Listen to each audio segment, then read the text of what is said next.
यह वीडियो केवल शैक्षिक और सूचना उद्देश्य के लिए है। इसमें दिखाए गए केस केवल परीक्षा में आने वाले महत्वपूर्ण न्यायिक निर्णयों के रूप में प्रस्तुत किए गए हैं। इसमें दिए गए सभी केस के निर्णय केवल सामान्य जानकारी के लिए हैं। हम किसी भी कानूनी मामले में व्यक्ति की राय या निर्णय के लिए जिम्मेदार नहीं है। यह वीडियो कानूनी सलाह का विकल्प नहीं है। चैनल को लाइक करें, सब्सक्राइब करें।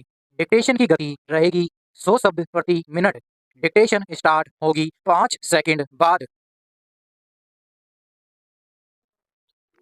आज से कई वर्ष पहले गुरुदेव के मन में आया कि शांति निकेतन को छोड़कर कहीं अन्यत्र जाएं विराम। स्वास्थ्य बहुत अच्छा नहीं था विराम। शायद इसलिए या पता नहीं क्यों ते पाया कि वे श्री निकेतन के पुराने 3 मंजिले मकान में कुछ दिन रहें विराम। शायद मौज में आकर ही उन्होंने यह निर्णय किया हो विराम। वे सबसे ऊपर के तल्ले में रहने लगे विराम। उन दिनों ऊपर तक पहुंचने के लिए लोहे की चक्करदार सीढ़ियां थी और वृद्ध और क्षीण बप्पू रविंद्रनाथ के लिए उस पर चढ़ सकना असंभव था विराम। फिर भी बड़ी कठिनाई से उन्हें वहां ले जाया जा सका विराम पैरा। गुरुदेव वहां बड़े आनंद में थे विराम। अकेले रहते थे विराम। भीड़ भाड़ उतनी नहीं होती थी जितनी शांति निकेतन में विराम। जब हम लोग ऊपर गए तो गुरुदेव बाहर एक कुर्सी पर चुपचाप बैठे अस्तगामी सूर्य की ओर ध्यान स्मित नैनों से देख रहे थे विराम। हम लोगों को देखकर मुस्कुराए, बच्चों से जरा छेड़छाड़ की, कुशल प्रश्न पूछे और फिर चुप हो रहे विराम। ठीक उसी समय उनका कुत्ता धीरे धीरे ऊपर आया और उनके पैरों के पास खड़ा होकर पूंछ हिलाने लगा विराम। गुरुदेव ने उसकी पीठ पर हाथ फेरा विराम। वह आंखें मूंद कर अपने रोम रोम से उस स्नेह रस का अनुभव करने लगा विराम। गुरुदेव ने हम लोगों की ओर देखकर कहा, देखा तुमने, यह आ गए विराम। कैसे इन्हें मालूम हुआ कि मैं यहाँ हूँ विराम। आश्चर्य है विराम। और देखो कितनी परितृप्ति इसके चेहरे पर दिखाई दे रही है विराम पैरा। हम लोग उस कुत्ते के आनंद को देखने लगे विराम। किसी ने उसे राह नहीं दिखाई थी, न उसे यह बताया था कि उसके स्नेहदाता यहाँ से 2 मील दूर है, और फिर भी वह पहुँच गया विराम। इसी कुत्ते को लक्ष्य करके उन्होंने आरोग्य में इस भाव की एक कविता लिखी थी। प्रतिदिन प्रातःकाल यह भक्त कुत्ता स्तंभ होकर आसन के पास तब तक बैठा रहता है जब तक अपने हाथों के स्पर्श से मैं इसका संग नहीं स्वीकार करता विराम।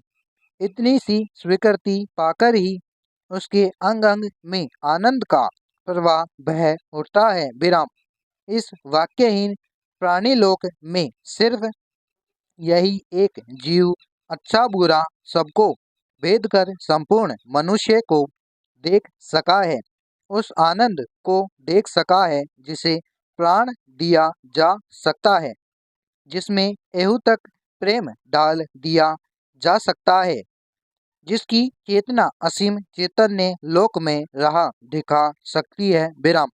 जब मैं इस मूक हृदय का प्राण प्रण आत्मनिर्वेदन देखता हूँ जिसमें वह अपनी दीनता बताता रहता है, तब मैं यह सोच में ही नहीं पाता कि उसने अपने सहज बोध से मानव स्वरूप में कौन सा मूल्य आविष्कार किया है। इसकी भाषाहीन दृष्टि की करुण व्याकुलता जो कुछ समझती है उसे समझा नहीं पाती, और मुझे इस सृष्टि में मनुष्य का सच्चा परिचय समझा देती है विराम। इस प्रकार कवि को मम्रभेदी दृष्टि ने इस भाषाहीन प्राणी की करुण दृष्टि के भीतर उस विशाल मानव सत्य को देखा है जो मनुष्य मनुष्य के अंदर भी नहीं देख पाता विराम पैरा।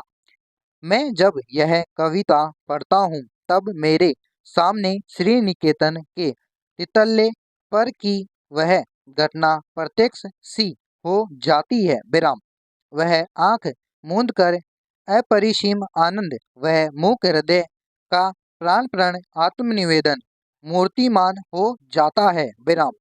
उस दिन मेरे लिए वह एक छोटी सी घटना थी। आज वह विश्व की अनेक महिमाशाली घटनाओं की श्रेणी में बैठ गई है। विराम। एक आश्चर्य की बात और इस प्रसंग में उल्लेख की जा सकती है। विराम। जब गुरुदेव का चिताभस्म कोलकाता से आरंभ में लाया गया, उस समय भी न जाने किस सहज बोध के बल पर वह कुत्ता आश्रम के द्वार तक आया और चिताभस्म के साथ अन्याय आश्रमवासियों के साथ शांत गंभीर भाव से उत्तरायण तक गया। विराम। आचार्य सिटी मोहन सेन सबके आगे थे। विराम। उन्होंने मुझे बताया कि वह चिताभस्म के कलश के पास थोड़ी देर चुपचाप बैठा भी रहा। विराम। पैरा। कुछ और पहले की घटना याद आ रही है। विराम। उन दिनों शांति निकेतन में नया ही आया था। गुरुदेव से अभी उतना दृष्ट नहीं हो पाया था। गुरुदेव उन दिनों सुबह अपने बगीचे में टहलने के लिए निकला करते थे। विराम। मैं एक दिन उनके साथ हो गया था। विराम। मेरे साथ एक और पुराने अध्यापक थे और सही बात तो यह है कि उन्होंने ही मुझे भी अपने साथ ले लिया था। विराम। गुरुदेव एक एक फूल पत्ते को ध्यान से देखते हुए अपने बगीचे में टहल रहे थे और उक्त अध्यापक मास्टर से बातें करते जा रहे थे। विराम।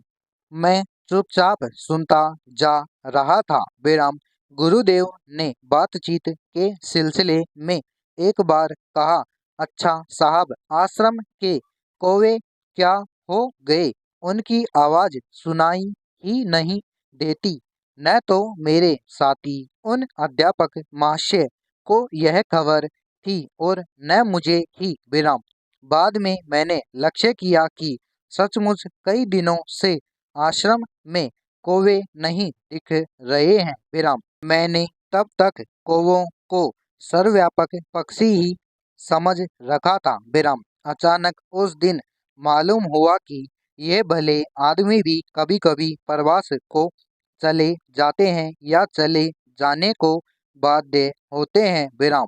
एक लेखक ने कौवों की आधुनिक साहित्यकों से उपमा दी है क्योंकि इसका मोटो है मिसचीफ फॉर मिसचीफ सेक, शरारत के लिए ही शरारत।